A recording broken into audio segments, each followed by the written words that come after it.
Hello everyone, welcome to अपना college. सो देखो, ये वाला जो सीरीज चल रहा है, इधर हम लोग एक एक करके टॉपिक कर रहे थे। तो दो टॉपिक हम लोग का हो चुका है। First is how to calculate the calculation skills part, and the second one was done, that was simplification, right. I hope आप लोगों ने बोथ बोथ द सेशंस देखे। Now from this particular video we are going to start with arithmetic. ठीक है, now arithmetic start करने से पहले late me से a few things here. So if you ask me, arithmetic consists actually two chapters. ठीक है, now you will say sir बहुत सारे चैप्टर्स है, आप कैसे दो बोल रहे हो? Concept wise there are only two chapters जो आपको सीखना है। वन इज परसेंटेज, जो आज हम जो हम लोग आज करेंगे। Another concept that you need to learn is ratio.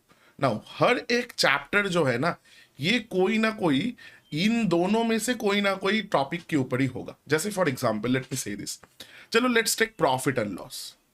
सोच लेते प्रॉफिट एंड लॉस। तो ये प्रॉफिट एंड लॉस क्या है? प्रॉफिट एंड लॉस का देखो, जो सीपीएमपी पर से प्रॉफिट होता है, लॉस होता है, वो सारा चीज परसेंटेज का होता है, right. I hope you are getting my point here. Understand this कि सीपीएमपी परसेंटेज, सब कुछ जो प्रॉफिट होता है, लॉस होता है, डिस्काउंट होता है, सारा कुछ परसेंटेज के टर्म्स में होता है। So that means if you know the concept of percentage well, तो आपका ये प्रॉफिट एंड लॉस का भी जो कंसेप्ट है वो आ जाएगा। हाँ, थोड़ा सीखना पड़ेगा, सीपी क्या है, एमपी क्या है, एसपी क्या है, दो सॉर्ट ऑफ थिंग्स। अगर वो सीख लोगे तो जो कैलकुलेशन या कुछ भी है वो सारा परसेंटेज के बेसिस में होगा। सो आई होप, तो ये दो जो चैप्टर होगा, percentage, another is ratio. Please be careful on these two, very very important to understand. तो चलो स्टार्ट करते। सो फर्स्ट क्वेश्चन जो आएगा परसेंटेज में कि व्हाट इज परसेंटेज, परसेंटेज होता क्या है। So I am starting from absolute basic. देखो परसेंटेज का ना, जो पर जो टर्म होता है, दिस पर, परसेंटेज का फर्स्ट थ्री लेटर्स पर, इसका क्या मतलब होता है? पर स्टैंड्स फॉर ना, पर का मतलब होता है एवरी। आप सोचो, आप देखना, वी यूज दिस टर्म बहुत सारी जगह पे। स्पीड क्या है? 60 किलोमीटर पर आवर, मतलब every hour I am going 60 kilometres. तो पर मतलब एवरी, ईच एंड एवरी, इसको पर बोला जाता है। एंड सेंट जो वर्ड है ना, CENT, cent, cent stands for 100। That means percentage क्या होता है? Every 100 is percentage. परसेंटेज का मतलब होता है हर एक 100 में कितना। For example if I simply से 20%, ओके, दैट मीन्स व्हाट? 20% का मतलब होता है हर 100 में से 20, हर 100 में से 20। सो इफ आई से 20% ऑफ 500, तो what does that mean? You will say sir हर 100 में से 20, तो 500 में 5 ऐसा 100 होगा, तो 5 टाइम्स 20, तो that is 100. So either you can remember it like this, another is very simple, जो आप लोगों ने स्कूल में भी सीखा होंगे कि परसेंटेज साइन जब दिखेगा that means divided by 100. So you can also say 20 divided by 100 into whatever that is 500. So देखो, ये 100 and 500 काट जाएगा तो 5 ही बचेगा जो हम लोगों ने इधर लिया था। So ultimately ये भी आपका हो गया 100. Okay, so there are two ways to understand percentage. Now coming to very very important topic, जो आपको पहले सीखना बहुत बहुत इंपॉर्टेंट है, एंड आई गेस इसका हिंट मैंने लास्ट क्लास में भी थोड़ा दिया था कि परसेंटेज एंड फ्रैक्शन के बीच में रिलेशन क्या होता है। So let's understand this very simple stuff here, percentage and fraction. So how can you go from a percentage to fraction or from a fraction to percentage? So if you want to go from fraction to percentage, the rule is always multiply by 100. Okay, and you see percentage से अगर आपको fraction जाना है तो definitely what you will do, you will say sir उधर multiply किया तो इधर डिवाइड कर देते, as simple as that. So that means if I say fraction में 20% मतलब क्या? 20 फ्रैक्शन में उसका मतलब क्या होगा? 20 divided by 100, that is 1/5। So there are some standard values जो आप लोगों को सीखना चाहिए। You like must remember, if you ask me, I am giving you a small table, ये थोड़ा याद रखना है।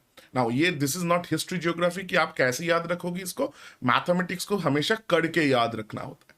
So you'll just use these particular concepts everywhere and you'll get to remember these. So let me give you that chart. So 1 को कैसे लिख सकते हैं? 1 means 100%. So fraction में next आता है 1/2. 1/2 is 50%. Now से सर आप कैसे लिख रहे हो? देखो 1/2 into 100 you do. You see fraction to percentage के लिए we are doing into 100. So here also I'm doing only into 100. So 1/3 कितना होगा? You will say sir this is 33.33% और 33 whole 1/3 that also works. 1/4 कितना होगा? 1/4 को मल्टीप्लाई करोगे तो आपको आएगा 25%. राइट? चलो फिर से थोड़ा आगे बढ़ते हैं. 1/5 will be 20%. 1/6 is how much? Anyone? 6.67%. Okay. Now 1/7 is how much? 1/7 will be 14.28%. अच्छा सॉरी, एक्सट्रीमली सॉरी, 16 को मैंने 6 लिख दिया, सॉरी, एक्सट्रीमली सॉरी. ठीक है. नाउ 1/8 कितना? This will B 12.5%. 1/9 कितना? 1/9 is going to be 11.11%. 1/10 कितना होगा? That is going to be 10%. We all know this. अच्छा चलो दो एटलीस्ट एक और कर लेते. 1/11 चलो इसको ना इधर लिखते. 1/11 will be 9.09%. ना बोला like how, like why did you right it? ये एक्स्ट्रा क्यों लिखा? 1/10 तक हो जाता है, ज्यादा उससे ज्यादा लगता नहीं है, बट स्टिल 1/9 है तो देखो 11.11 होता है. याद रखना इजी है, इसीलिए मैंने बताया. 11 लिखो तो उसके जगह 9 होगा. तो 9 के जगह आता है 11, सो 11 बैठा होगा तो 9 आ, तो 9.09 याद रख लेना. Now what are these like why we need this specially मैं आपको बता देता हूं. 1/7, 1/8, 1/9, 1/11 these values are very important. Now इसका ना हमेशा सीधा सीधा आएगा ये भी नहीं है. दे कैन आस्क यू कि 37.5% ऑफ, ठीक है, 64. तो आप देखो इसको करना थोड़ा डिफिकल्ट है. यू विल से 37.5 by 100 into 64. तो I will say no, you don't need to do all this thing. That is why we wanted to kind of avoid that. That is why we were doing this. That is why I've learned percentage to fraction वाला part. तो कैसे करोगे? तो आप थोड़ा सोचो. 37.5 जो होता है ना, ये देखो 3 times of 12.5 होता है. सोच के देखो 12.5%. तो देखो 3 12s are 36 and 3 into 0.5 is 1.5. So total is 37.5. Now क्यों हो रहा है? तो 12.5 is a very known figure. क्या कहाँ दिख रहा है? देखो मेरे को दिख रहा है 1/8 का वैल्यू होता है 12.5%. So that is 1/8. सो सामने एक 3 है तो can I write it is 3/8 of how much? 64. You see this is very easy to do.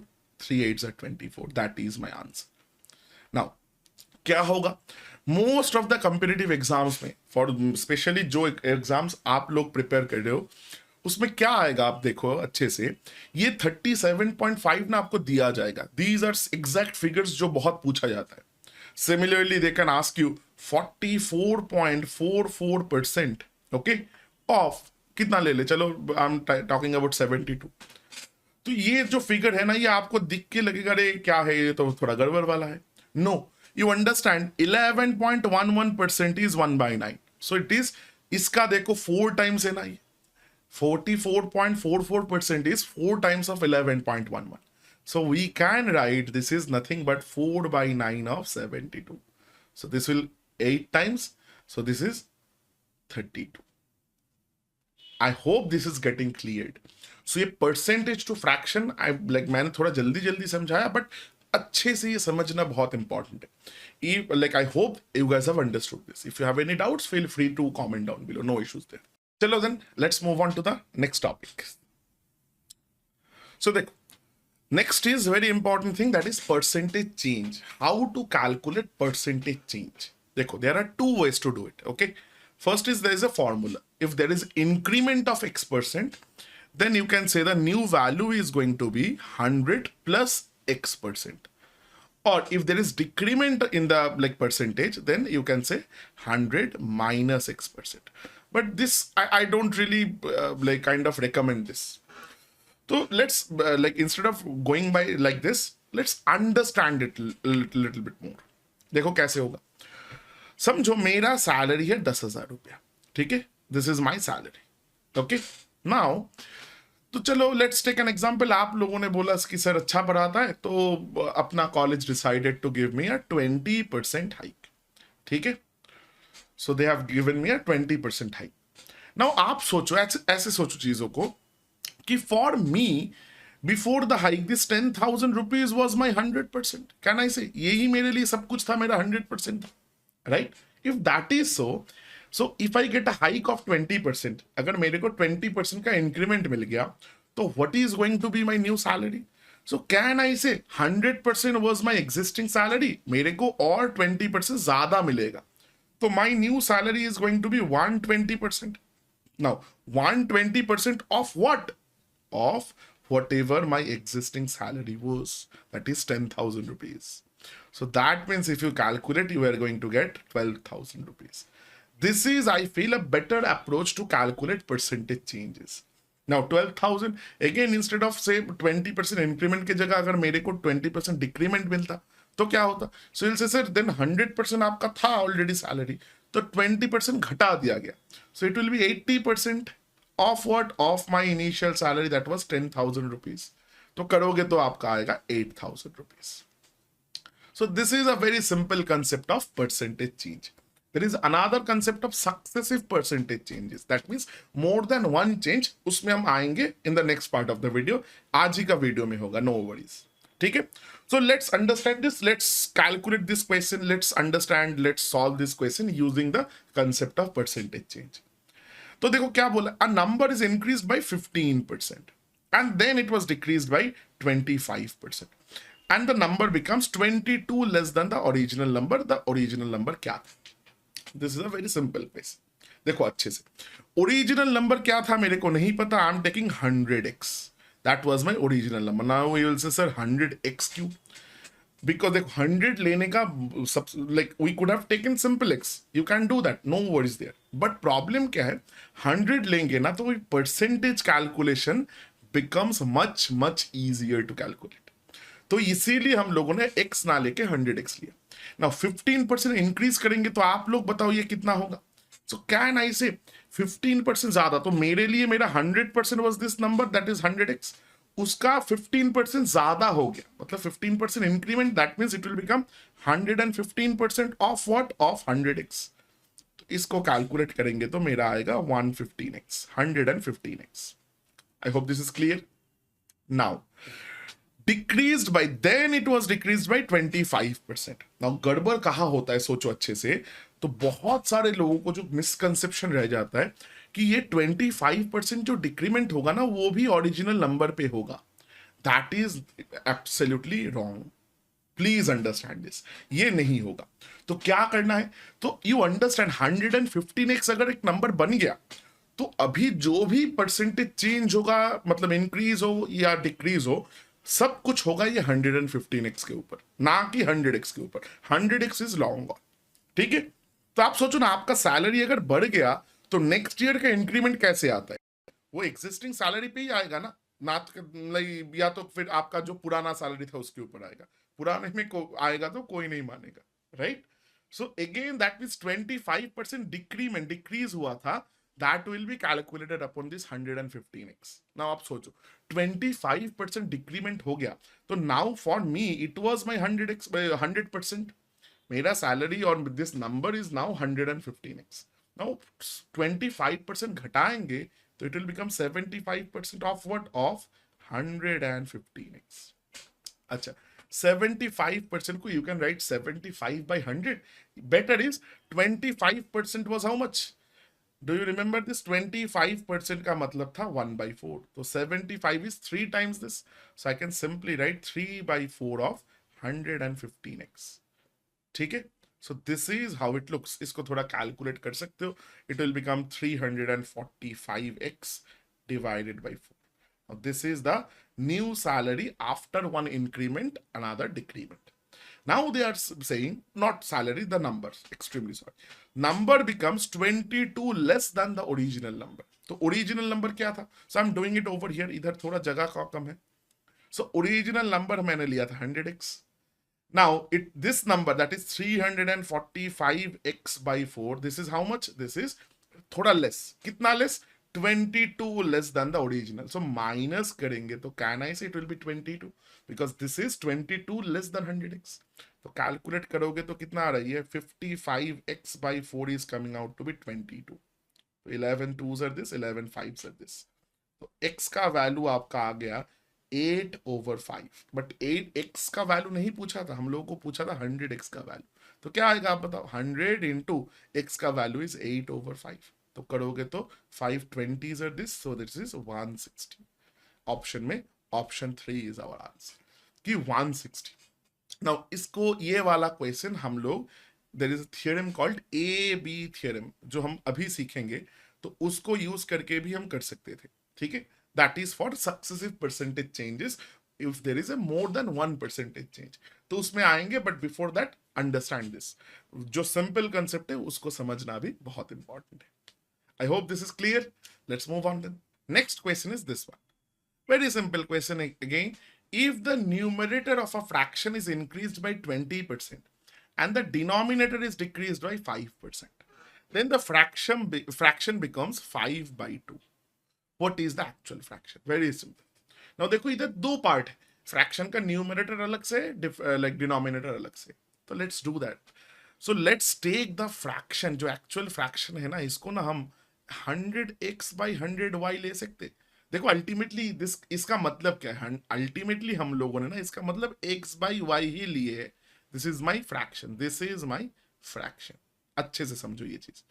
Now आप बोलोगे सर 100 क्यों लिया, again the answer is same, percentage है इसीलिए लिया, अल्टीमेटली 100 कट जाएगा, राइट। नाउ अगर मैंने ये इसके ऊपर थोड़ा चेंजेस किया, क्या चेंजेस किया, न्यूमरेटर जो ऊपर वाला हिस्सा है उसको 20% बढ़ा दिया, तो it will become 120%, that means 120x simply. And denominator को अगर मैंने 5% घटा दिया, तो that will become 95%, that means 95, sorry x नहीं y, that will become 95y. So this now becomes 5/2. Now they are asking कि fraction क्या है, मतलब देखो fraction को I don't need to find 100x/100y, I can just find x/y, that is sufficient. तो इधर से x/y find करना बहुत सिंपल है। कैसे, तो देखो 5/24 are this, तो आई कैन सिंपली से x/y क्या होगा, ये 95 ऊपर चला जाएगा, तो 95 डिवाइडेड बाई ये 24 नीचे चला आएगा, तो 24, एंड देखो इधर ऑलरेडी एक 2 है, तो इसको रख दो, तो that means 95/48, that is your answer. कहा गया ऑप्शन ए में ही बैठा है, 95/48। आई hope this is clear, very very simple stuff. देखो these exams, the TCS exams or the like the other exams of IT, these exams are never going to be difficult. अच्छे से समझो ये चीज, this is very important to understand. You don't need to solve CAT level questions and everything. एक आधा करेंगे, हम भी करेंगे, no issues there. बट जो मेन मुद्दा है उधर बहुत डिफिकल्ट कुछ नहीं आएगा, बट जो भी आपको करना है वो थोड़ा जल्दी करना है, अच्छे वे में करना है, अच्छे वे में सीखना है, so that you can complete it faster. That is where you will kind of get the edge, क्योंकि सबको तो नौकरी नहीं मिलने वाला, तो दैट इज द थिंग, ठीक है। जो जितना आप कर पाओगे उतना आपका चांसेस बढ़ जाता है। Clear, let's move on to the next part. Next question, next part is successive percentage change, and you can see that is what I have just written, AB theorem। Successive percentage change क्या है थोड़ा समझते हैं, already most of you guys know, चलो थोड़ा समझ लेते हैं। चलो मैंने बोला मेरा सैलरी इज 10,000 रुपीज, ठीक है, द सेम एग्जाम्पल। नाउ आप लोगों ने बोला कि चलो सर आपने अच्छा पढ़ा है, तो अपना कॉलेज वालों ने बोला चलो sir we will give you a 20% increment. तो what is going to be by new salary, will say like 10,000, तो दिस वाज माय 100%, जस्ट हम लोगों ने सीखा। तो अभी 20% बढ़ेगा, तो that will B 120% of how much, of 10K, 10,000, तो that means that is 12,000।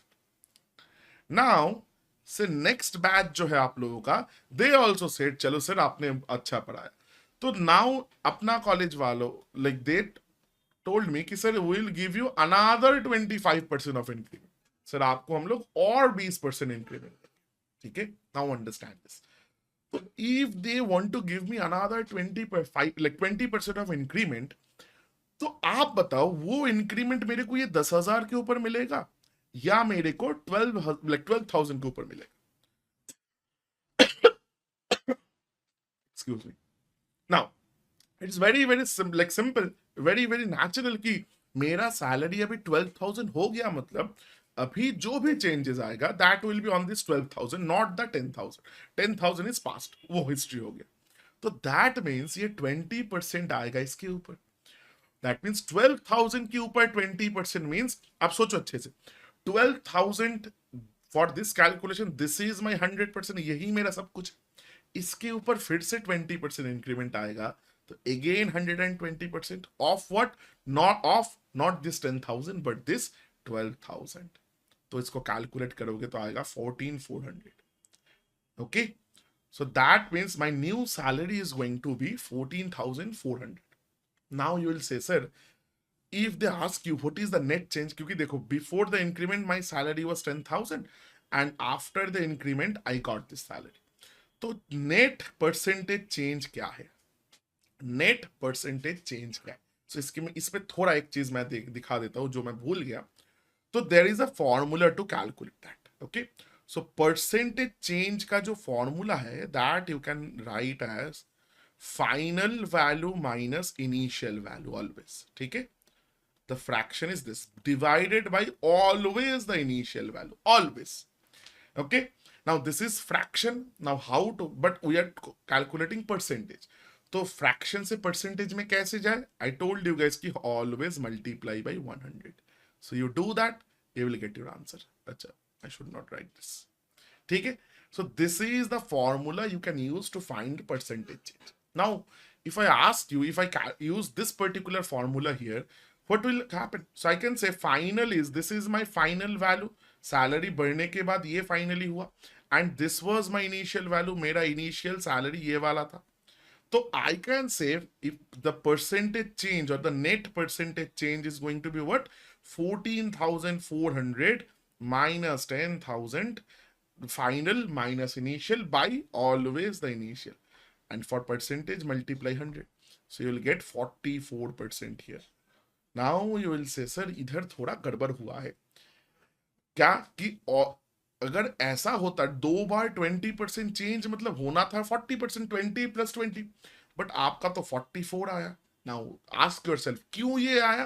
Because जो सेकंड 20% जो परसेंटेज चेंज है ना और इंक्रीमेंट है ना, वो मेरा 10,000 के ऊपर नहीं हुआ. If that was done on 10,000 मेरा आंसर 40,000 40% ही आता, but second change was calculated upon 12,000. That is why this extra percentage की 40 की जगह 44, 4% बढ़ गया. क्यों बढ़ गया? Because of this phenomenon. I hope this is understood. Very, very simple stuff. Simple stuff, but it's important to understand.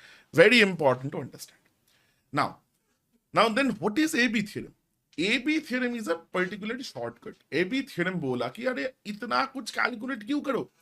I am giving you something like what you can use without any values. ये 10,000 भी नहीं चाहिए, 12,000 भी नहीं चाहिए, 14,400 भी नहीं चाहिए. तो AB theorem क्या बोल रहा है कि देखो, if there is a percentage change, increment ही ले लेते, ऊपर arrow I am meaning like increment बढ़ रहा है, एंड सेकेंड परसेंटेज चेंज हुआ B% का, मतलब A% इंक्रीमेंट हुआ, देन B% इंक्रीमेंट हुआ. तो नेट परसेंटेज इंक्रीमेंट और नेट परसेंटेज चेंज क्या होगा? Percentage change, they are saying कि रिजल्टेंट जो चेंज है ना, that will be A plus B plus A into B over 100. In terms of what? In terms of percentage. This is AB theorem. Very, very simple stuff. I guess आप में से किसी लोग, कुछ लोगों को ये पता भी हो सकता है. तो देखो, understand once again, I'm just repeating this. A% is an increment और ये अंडरस्टैंड दिस, डिक्रीमेंट में भी ये काम आता है, सिर्फ इंक्रीमेंट पे आएगा, ये ऐसा नहीं है. तो A% change then B% change, दो चेंज हुआ, तो रिजल्टेंट चेंज में they are saying you don't need the values, you can simply calculate the percentage change just to verify. ये देखो, ये दोनों में ले लेते. ये जो एग्जांपल था इसमें फर्स्ट की A का वैल्यू 20% होगा, A परसेंटेज चेंज हुआ था, 20% चेंज हुआ था. सेकंड में भी देखो 20% हुआ, तो ये भी हो गया B. So if you use this thing in this particular formula, it will become 20 plus 20 plus 20 into 20 by 100. देखो, A के जगह मैंने 20 बैठाया, B के जगह भी मैंने 20 ही बैठा दिया. So if you calculate, देखो 0 0 gone, so 20 plus 20 40 and 2 into 2 4, that is coming out to be 44%. तो इतना कुछ ना करके we can simply say, देखो भाई ये तो मेरा डायरेक्ट आ गया answer. That is the beauty of AB theorem. Now AB theorem can be used for one increment one decrement, उधर भी लगा सकते हैं, दोनों डिक्रीमेंट है उधर भी लगा सकते हैं. कैसे? विल गो देयर, अभी जाएंगे थोड़ी देर बाद में. पहले एक आधा क्वेश्चन बना लेते हैं. ठीक है, आ जाओ. फर्स्ट इज दिस, देखो सैलरी वाला ही आ गया. चलो, my salary was increased by 20% due to good performance and later it was further increased by 10%. बढ़िया. What is the net change? तो विल नॉट डू चलो कि कुछ लेके 20% बढ़ा के वैल्यू नहीं लेंगे. Direct will use AB theorem. We will use AB theorem absolutely directly. तो करो. तो देखो 20% 10%, तो ए का वैल्यू मेरा आ गया दिस. अच्छा, for you guys I am writing this formula. Resultant will be A plus B plus A times B by 100. ठीक है, चलो ये वाला फॉर्मूला लगाएंगे. तो ए इज 20%, बी इज 10%. तो यू कैन यूज. तो कितना नेट चेंज होगा? नेट चेंज क्या होगा? 20 plus 10 plus 20 into 10 divided by 100. तो देखो 0 0 0 0. तो 20 plus 10 is 30, 2 into 1 is 2, that is 32%. एक लाइन में आंसर आ गया ऑप्शन बी और option 2 32%. You don't need to do any stuff. Very very simple चीज. ठीक है, बहुत सही चीज है एंड इजी है, तो इसको इजी ही रहने दो. Don't over complicate things. अच्छा, just one thing let me say over here. It does not matter कि आप ए किसको ले रहे हो और बी किसको ले रहे हो. ऐसा नहीं है कि पहला को ए लेना है दूसरा को बी लेना है, because you see this total thing is plus. That means commutative है. तो किसी को आप आगे लो, किसी को आप बाद में लो, डजंट मैटर. तो आप अगर 10% को ए लोगे एंड 20% को बी लोगे, that also works. That will give you the same answer as well. ठीक है, I hope this is clear. चलो then let's continue to the next question. तो एबी थ्योरम का now the next part, that is I told you guys कि AB theorem decrement increment में भी लग सकता है, डिक्रीमेंट में भी लग सकता है, राइट? दैट मींस वैल्यू जब घटेगा. तो लेट्स अंडरस्टैंड दिस कि उसमें क्या चेंजेस आएगा if we are talking about दो सॉर्ट ऑफ सिनेरियोस. तो देखो, अगर ऐसा हुआ, चलो फर्स्ट कि A% मेरा इंक्रीमेंट हुआ है, ठीक है, दैट मींस वैल्यू बढ़ा है.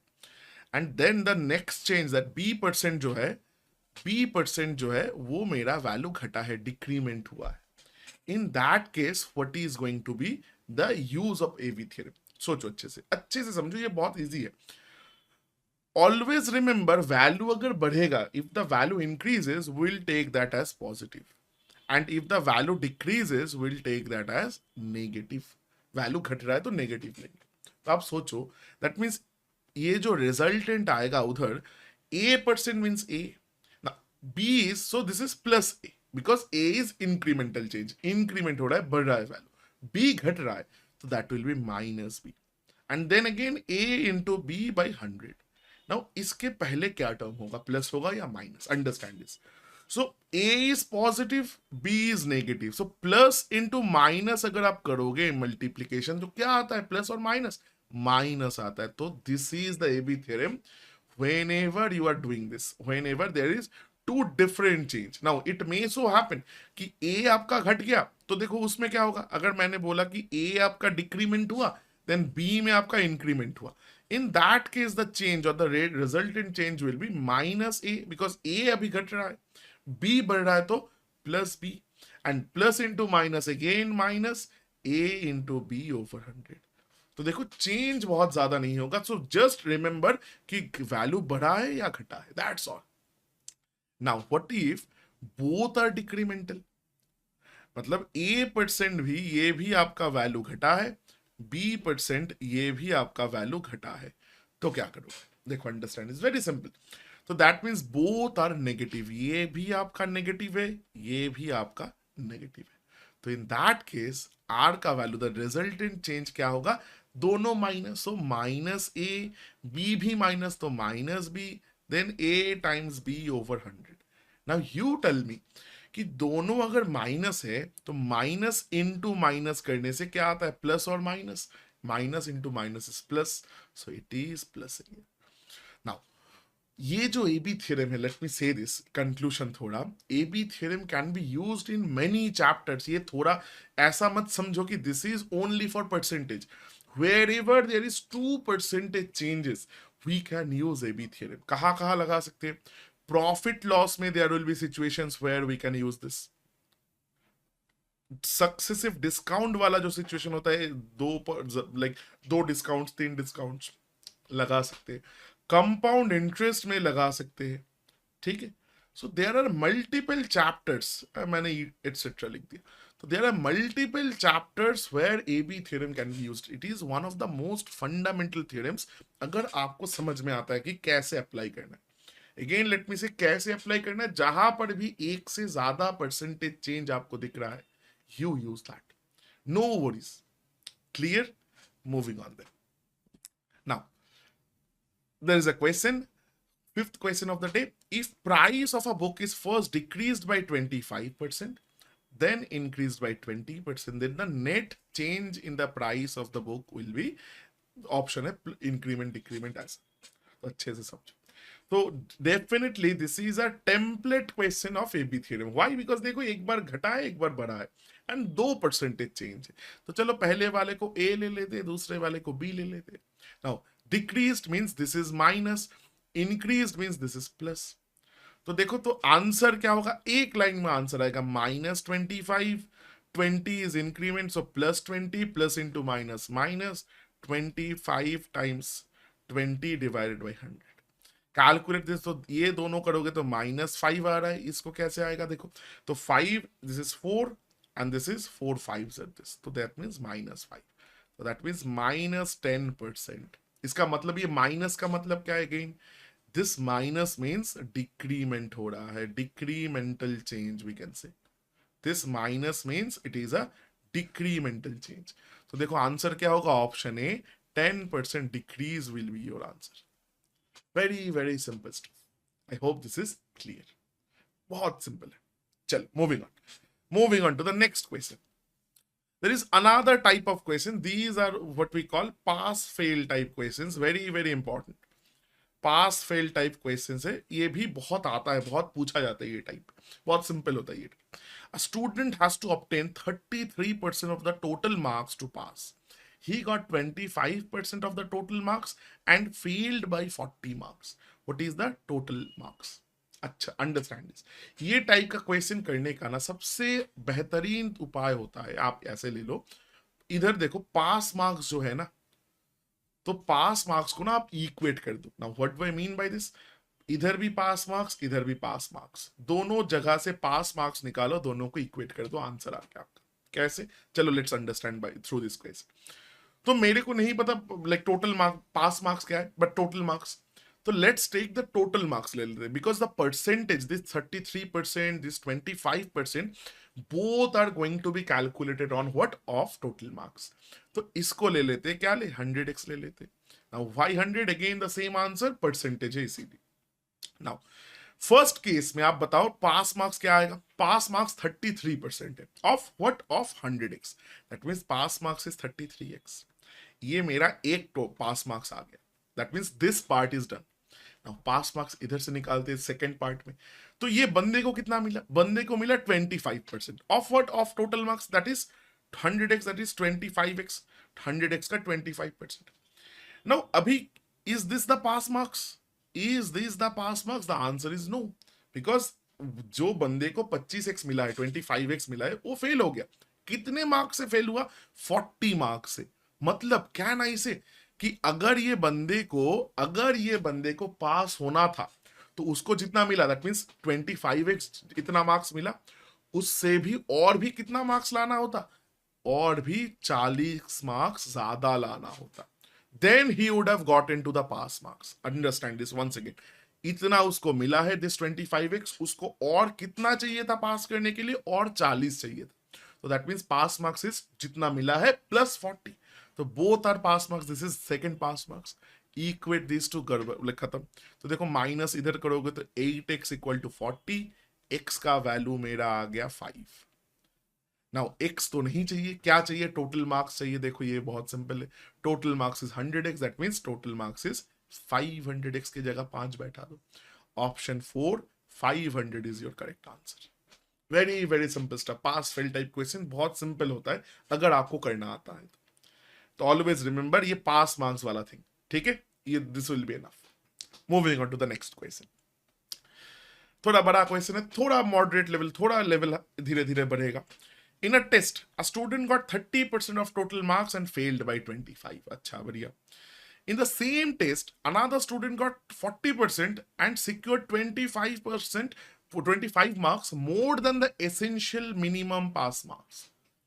The maximum pass marks for the test. अच्छा, I don't think ये pass mark होगा, maximum marks of the test, total marks कितने में एग्जाम हो, ठीक है। Now understand this कैसे करें। Again the same logic की pass marks of the first student, so I'm writing pass marks 1 of the first student should be equal to pass marks of the second student. Pass marks second student, क्यों? क्योंकि दोनों same exam दे रहे हैं, तो एक exam का 2 passing marks तो नहीं हो सकता, तो it is same. Now first आ जाओ। फर्स्ट स्टूडेंट का क्या है, 30% मिला है। अच्छा, किसका 30%? टोटल मैक्सिमम मार्क्स का, जो हमसे पूछा है। चलो इसको ले लेते 100x। मैक्सिमम पासिंग मार्क्स मैंने ले लिया 100x, तो उसका 30% मिला है, तो दैट मीन्स 30x मिला है। That means 30x मार्क्स मिला है एंड फेल्ड बाय 25 मार्क्स। तो पास मार्क्स कैसे निकालेंगे? तो 30x मिलने के बाद भी उसको और भी 25 नंबर चाहिए था इन ऑर्डर टू पास, तो पासिंग मार्क्स विल बी इससे भी 25 ज्यादा। ये हो गया मेरा passing marks. That should be equal to the second students passing marks. चलो वो भी निकाल दे। सेम टेस्ट में 40% किसी को मिला, 100x का एग्जाम था, उसमें 40% मीनिंग 40x मिला है एंड 25% मोर नंबर उसको मिला है देन द पास मार्क्स। तो दैट मींस ये 40x जो है ना, वो पासिंग मार्क्स से 25 मार्क्स ज्यादा है, तो पास मार्क्स क्या होगा? Can I say then pass marks will be 25 marks less than this. The passing marks will be 25 marks less than this. 40x minus 25, this is the second passing marks. तो देखो दोनों equate कर दो, हो गया काम। तो 10x का वैल्यू आ रहा है 50, क्या किया, इसको इधर लिया, इसको इधर लिया, तो इधर से x का वैल्यू आ गया 5 again. That means total exam कितने मार्क्स का था? Total exam was of 500 marks. Again the answer is option 3 500। I hope this is clear to everybody. I hope ये सबको क्लियर हो रहा है। चलो next question please. Next question में चलेंगे। Price of a sugar. अच्छा, this is a consumption based questions. Very like very good questions. Important type of questions. I'm sure school में सब लोगों ने ये टाइप किया है, बहुत इंपॉर्टेंट होता है ये। तो I will show you 2 methods, ठीक है। एक होगा जो रेशियो से कर लेंगे हम लोग। अच्छा, रेशियो नहीं लिखते। एक होगा हम लोग जो नॉर्मल कन्वेंशनल वे में कर लेंगे, ठीक है, बिकॉज वो जानना भी बहुत इंपॉर्टेंट है। क्यों? आप लोगों को पता चल जाएगा। Another shortcut I'll give you for this particular question। 10 second में हो जाएगा उसमें से। बट पहले कन्वेंशनल वाला सीखना जरूरी है, क्योंकि पहले शॉर्टकट दे देंगे तो कन्वेंशनल वाला कोई नहीं सीखेगा। Understand this. Price of sugar increased by 25%. Now they are asking by how much percent a housewife should reduce her consumption so that her expenditure on sugar remains the same. This is the most important part of the question. Expenditure should remain the same, meaning expenditure should remain constant.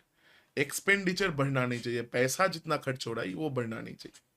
तो let's understand this. चलो समझते इसको। तो let's take something. मैंने ले लिया कि जो सुगर है ना, जो प्राइस ऑफ सुगर है, तो प्राइस इनिशियली, अच्छा let's make it like this. तो मैं ले लिया इनिशियल सिचुएशन एक, and let's take a final, like after the increment final situation. So initially price of sugar जो था मैंने ले लिया 100 रुपीज पर किलोग्राम, पर केजी 100 रुपया, ठीक है। एंड उसका यूज कितना था, कितना वो लोग लाइक कंजम्पशन था, कितना यूज करते थे, वो भी मैं ले लिया कि हर महीना 100 केजी यूज करता था। Now they have asked you what, they have told you कि प्राइस जो है ना वो 25% बढ़ गया।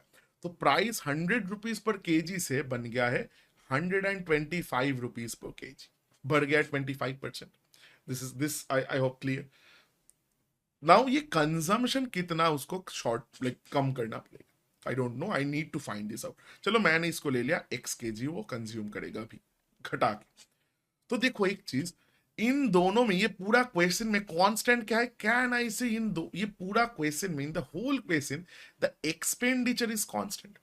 तो दैट मीन्स जो इनिशियल एक्सपेंडिचर था वो कितना था, 100 रुपया per kg and 100 kg, that means 100 times 100, that is the consumption. अभी का कंजम्पशन क्या है, 125 पर केजी इंटू एक्स केजीज। तो देखो दोनों तो सेम होना चाहिए बिकॉज एक्सपेंडिचर इज सेम। तो उधर से कैलकुलेट करोगे तो 25 5 आर दिस, 25 4 आर दिस, 5 से जाएगा तो ये बन गया आपका 20। दैट मीन्स एक्स का वैल्यू आ गया 80, x is 80। Now they are asking कि कितना परसेंट कंजम्पशन कम हो गया, मीनिंग पहले हो रहा था, पहले कंज्यूम कर रहे थे 100 केजीज, नाउ x का वैल्यू आ गया 80, that means now they are consuming 80 kgs. तो चेंज कितना है परसेंटेज टर्म्स में, 100 से घट के 80 हो गया, मतलब कितना 20 केजी कम हो गया। 100 में 20 केजी कम होगा मतलब you can directly say the answer is 20%। Answer is 20%। And if you are not sure ये भी कर सकते हो, ये इनिशियल है ये फाइनल है, use the percentage change formula that I have given you, that is final that is 80 minus initial that is 100 divided by, always क्या होता है initial and for percentage we multiply 100।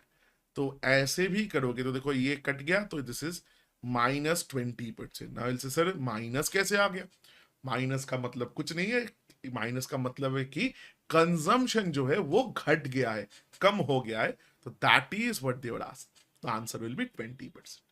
I hope this is clear. This is how the conventional way और the conceptual way to do this question. Now this is not the final way, shortcut approach करके एक approach है जो हम लोगों को सीखना पड़ेगा। Let's understand the shortcut approach as well.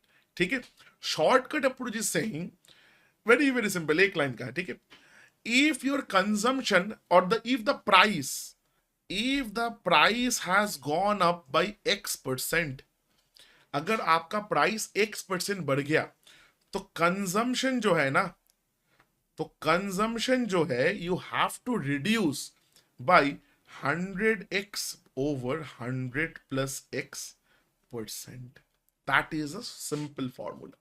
Again, please understand this will be reduction, value छोटा होगा। अगेन और एक बार, प्राइस अगर x% बढ़ गया तो कंजम्पशन इतना परसेंट आपको घटाना पड़ेगा, that is the thing. Now it may so happen कि आप बोलोगे सर ये भी तो हो सकता है कि प्राइस बढ़ने की जगह घट गया, तो प्राइस अगर x% से घट गया तो एक्सपेंडिचर अगर सेम रखना है तो what we need to do, we need to increase consumption. आप सोचो अच्छे से, तो that in that case increment के लिए क्या होता है, 100x 100 प्लस x ना होके 100 माइनस x% होता है, that will B increment in consumption. Now कैसे, बिकॉज वैल्यू को हमको बढ़ाना है, क्योंकि कंजम्पशन बढ़ेगा तो देखो डिनोमिनेटर में प्लस की जगह हम लोगों ने माइनस कर दिया, that's all. This is the best shortcut for solving this type of questions. Let's solve the last question once again using the shortcut. ये है मेरा क्वेश्चन, 100 kg लाइक 25% बढ़ गया, दैट मीन्स x% x का value x% बढ़ता तो x का value is 25। Use the shortcut over here. So price बढ़ा है तो that means this first condition price has gone up, consumption will come down by how much, 100x by 100 plus x। तो 100 into 25 divided by 100 plus 25, that is a straight away answer. नहीं है तो आ जाओ 100 into 25 divided by 125, तो 25 5s are this 5 20s are this। ठीक है, तो देखो आंसर आ गया 20%। एक लाइन में इतना कुछ करना ही नहीं पड़ा, दिस इज द शॉर्टकट। ये भी थोड़ा जानना है, दोनों ही जानना है। नाउ प्रॉब्लम क्या है, नाउ से सर इतना अच्छा मेथड था तो आपने वो सब क्यों सिखाया, उसका एक रीजन है, अंडरस्टैंड दिस। चलो नेक्स्ट क्वेश्चन में जाते जाते बता दे। इधर भी देखो expenditure on sugar remains the same, please understand the shortcut, मैं I am writing it over here, shortcut can only be used if expenditure is constant. Please understand this, expenditure is constant. अगर expenditure constant ना होगा ना, then you can not use the shortcut. But here you will say sir इधर तो expenditure remains the same है, तो like problem नहीं है। तो that means I can use the shortcut here. But ऐसा कहाँ लिखा है कि हमेशा आपको दिया जाएगा कि एक्सपेंडिचर सेम है? तो that is why it's important कि आपको नॉर्मल वाला मेथड भी आता हो, ठीक है, जो कन्वेंशनल मेथड है। चलो उसमें वैसा टाइप भी करेंगे, पहले ये कर लेते। तो the thing is that here the sugar का प्राइस क्या है, डिक्रीज हो गया। दैट मीन्स इंक्रीज करना पड़ेगा consumption if she wants to keep the expenditure constant. कितना? तो that means we are talking about the second case here. Price घट गया है तो कंजम्पशन बढ़ेगा। कैसे बढ़ेगा? प्लस की जगह माइनस होगा in the denominator. That's the only change. तो दैट मीन्स x का वैल्यू जो है इन दिस केस इज 25। तो आंसर क्या आएगा? फिर से सर ये तो 100x बाई 100 माइनस x% होना चाहिए। That means 100 into 25 over 100 minus 25 करोगे तो 100 into 25 divided by that is 75 I guess. 25 into 3 like 3, अच्छा 3 से तो नहीं जाएगा, तो इट्स लाइक 33.33%। तो आंसर क्या होगा? किसी में नहीं है तो none of this is going to be the answer. तो आंसर क्या आएगा? None of this. I hope this is getting clear. चलो let's move on to the next question. So again, before I move on, this is the consumption type is very important. I'm writing it over here and I'm saying that this is the same thing over and over again. Keep in mind, please. Moving on. The price of sugar increased by 20%. Same consumption type, thoda change. By how much percent the housewife should reduce her consumption so that the expenditure on sugar only increases by 10%? आप बोलोगे अरे गड़बड़ हो गया। Now that means expenditure is not constant anymore. Expenditure constant नहीं है, right? Constant है नहीं। क्या करो? तो then the first of all the shortcut you can forget about it. You have to go by the conventional. तो क्या है कन्वेंशनल? चलो वो कर लेते, थोड़ा देख लेते क्या है, क्या चेंजेस आएगा। इनिशियल फाइनल जो पहले मैंने किया था first method, like first question में, तो वही वाला प्राइस ले लेते 100 रुपीज पर केजी। कितना यूज है? 100 केजी पर मंथ, ठीक है। तो अभी देखो प्राइस बढ़ गया 20% से, तो फाइनल प्राइस क्या आएगा? यूल से सर 120 रुपीज पर केजी। कितना एक्सपेंडिचर, कितना नया है नहीं पता, use that is x kg I am taking. x का वैल्यू निकल गया तो मेरा सब कुछ हो जाएगा। चलो इनिशियल एक्सपेंडिचर क्या था? he will say 100 into 100, that was the money that they were using in the beginning. Final expenditure क्या होगा? he will say 120 rupees per kg into x. Now are these two equal? The answer is no, because expenditure same नहीं है, expenditure बढ़ गया है। Expenditure अभी क्या हुआ है? बढ़ गया है। दैट मीन्स ये जो एक्सपेंडिचर था इससे एक्सपेंडिचर बढ़ गया है। कितना बढ़ गया? 10% बढ़ गया। दैट मीन्स कितना हो गया? 110% हो गया। तो can I say 110% of the initial expenditure will now be equal to the final expenditure, क्योंकि 10% बढ़ गया है वैल्यू। चलो now it's easy to calculate. Now देखो 110% means 110 by 100 of 100 into 100 equal to 120x. Let's calculate this. ये 100 चला गया, और क्या ये जीरो के साथ ये जीरो घटा दो, तो that means x is coming out to be 1100 over 12। ठीक है, this is what we are getting, this is what we are getting. अच्छा इसको थोड़ा कैलकुलेट कर ले क्या? चलो कैलकुलेट कर ही लेते हैं थोड़ा। तो इसका मतलब होता है 550 275 होता है, right? 275 over 4, that is the value of x। चार, like sorry not 4 but 3, extremely sorry, 4 से मैंने काट दिया इसको, ठीक है। देखो 4 into 2 like 275, 215 into 4 is 1000 and 25 into 4 is 100, ठीक है। ये बहुत सिंपल सा चीज है। तो 275 by 3 kg is the new expenditure, new like not expenditure, new consumption. तो कितना घटा है? वैल्यू लेट्स सी, पहले होता यूज होता था 100 kg, अभी होता है 275/3। This is your initial value अगर आपको करना है, this is your final value. Now use the formula there. तो जो परसेंटेज चेंज क्या होगा, percentage change is going to be final, that is 275/3 minus initial, that is 100, by initial is 100 into 100. So calculate this, it is coming out to be minus 25/3%, or you can write 8 whole 1/3% minus। that means इतना घटाना पड़ेगा, इतना घटाना पड़ेगा। Option में है देखो, हाँ है ना, ऑप्शन ए में बैठा हुआ है अच्छा खासा value. This is how to solve consumption based questions. This is all the types। अच्छा, let me say this, address this।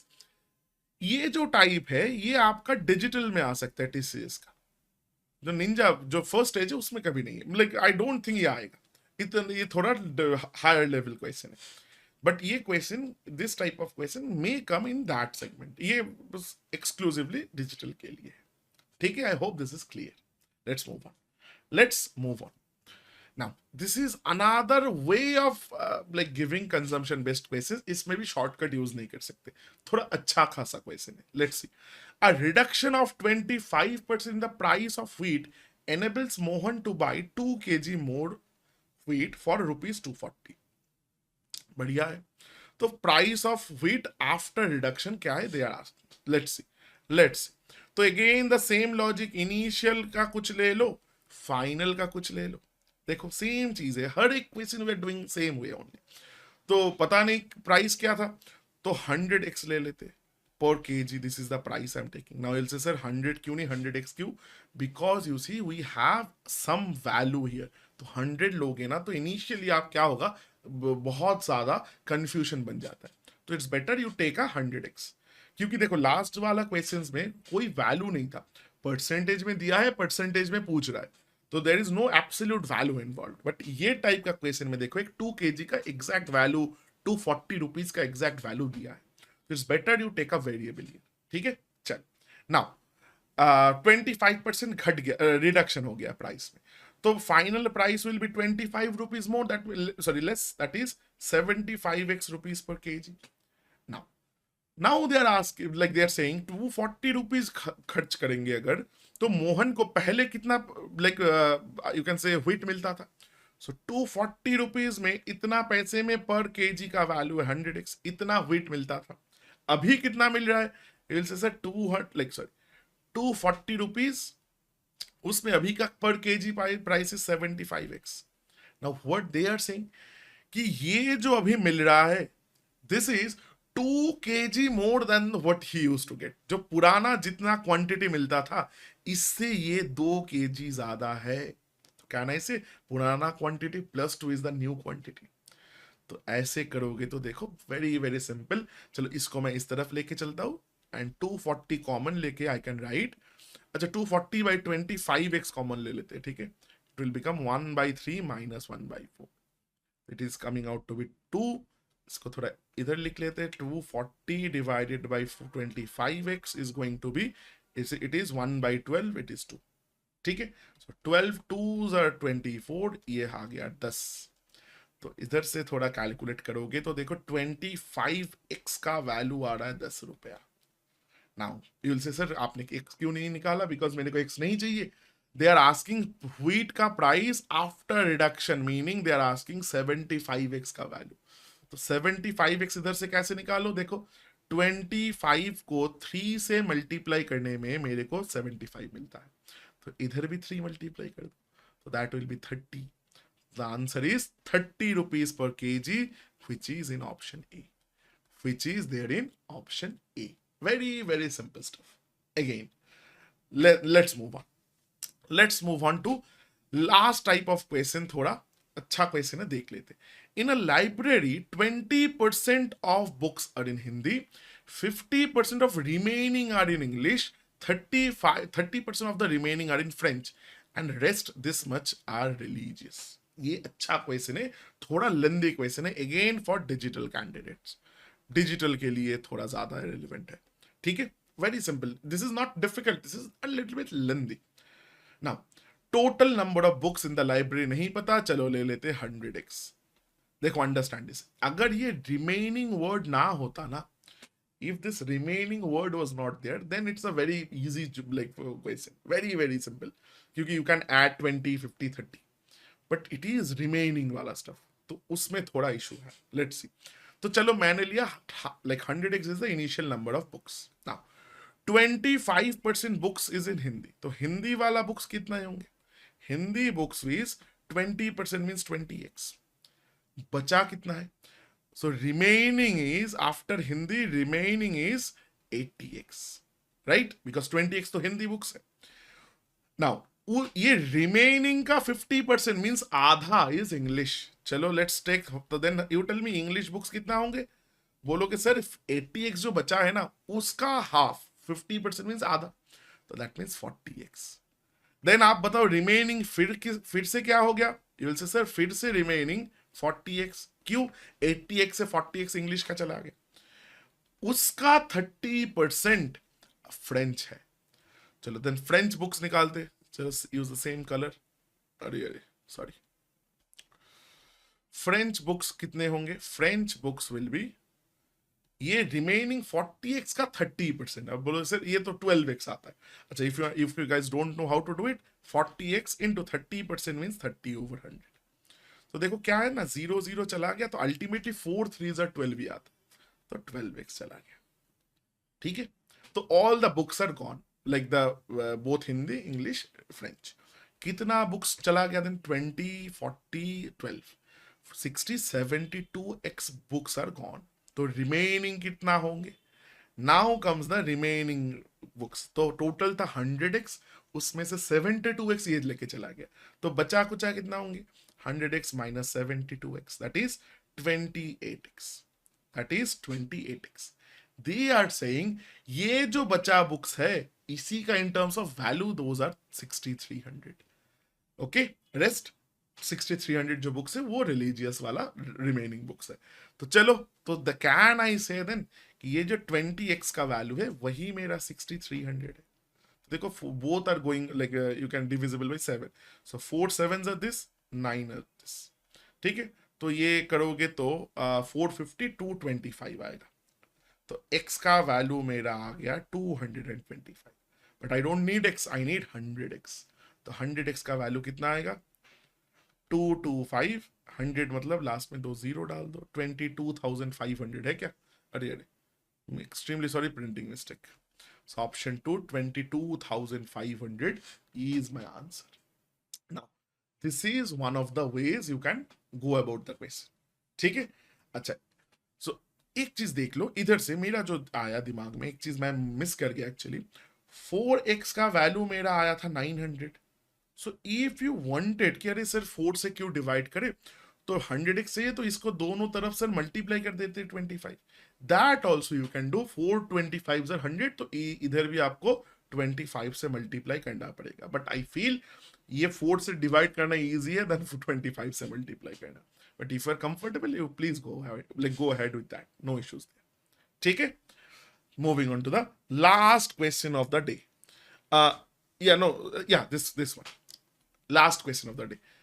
The radius of a sphere was increased by 10%. Find the net increase in its volume. आप बोलोगे sir ये तो mensuration का question दे दिया, sir ये तो mensuration का क्वेश्चन दे दिया, हम लोग तो परसेंटेज पढ़ रहे।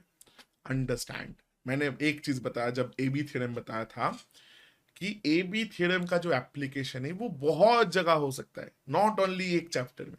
देखो मेंसुरेशन मैं उधर लिखना भी भूल गया था, तो इधर भी हम कर सकते हैं।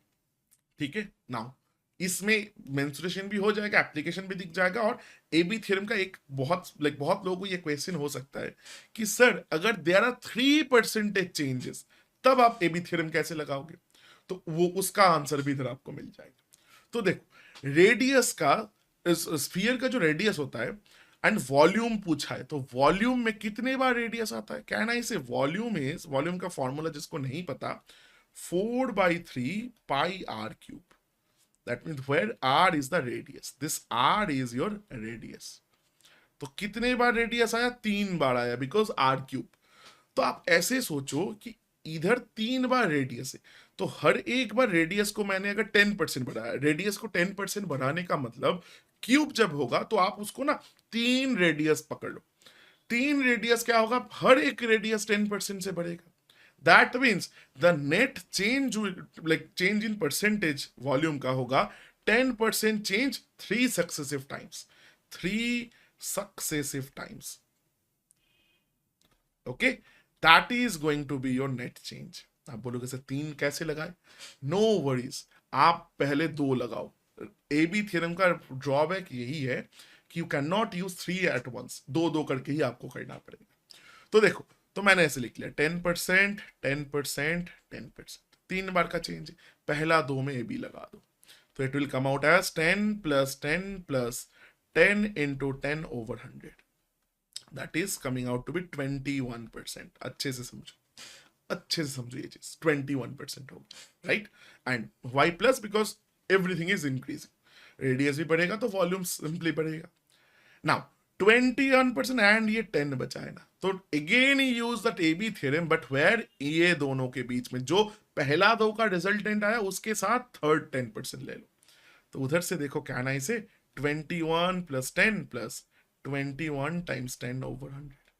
सो दिस इज 31 प्लस ये देखो दिस इज 2.1%. करोगे तो 33.1% आएगा. ये आप यूज करोगे तो 33.1% ऑप्शन में है, देखो ऑप्शन 3 में बैठा है. That is your answer. That is your answer to find the net change in net increase in the volume. So this was a little bit about percentage. Honestly speaking, जितना हम लोगों ने आज सीखा, if you can understand these, solve the practice sets which will be given after this class, वो सारा अच्छे से अगर आप करोगे तो for this chapter, like I can guarantee till thesis digital also you won't find any problem. थोड़ा practice चाहिए, दैट्स ऑल. प्रैक्टिस करना बहुत इंपॉर्टेंट है, सिर्फ क्लास करना इज नॉट सफिशिएंट, उसके बाद प्रैक्टिस, इसको लेके बैठना बहुत इंपॉर्टेंट है. तो I hope you understood this. कोई भी कुछ भी डाउट आता है तो please post it down below, like will get back to you. Thank you so much for watching. मिलते हैं नेक्स्ट वीडियो में. Thank you so much.